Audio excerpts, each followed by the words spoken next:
This next one, I think, is very near and dear to many of the folks in this room. And that is the tale as old as time.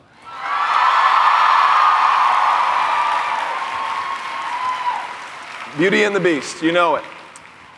This is a big, magical musical, and yes, it is musical, that features under the leadership of the very talented director Bill Condon, who did Dreamgirls, one of the very best casts we have ever assembled. Emma Watson is absolutely stunning as Belle. I hope you caught a glimpse of the yellow dress and the sizzle at the top of the show. Dan Stevens stars as the Beast. Luke Evans is Gaston. Emma Thompson is Mrs. Potts.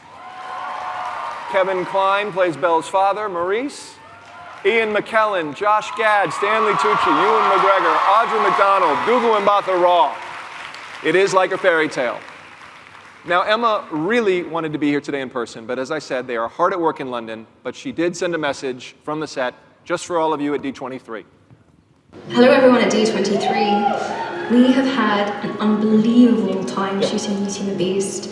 Bringing Belle to life for me has been a complete dream come true. I cannot wait for everyone to see the movie in 2017.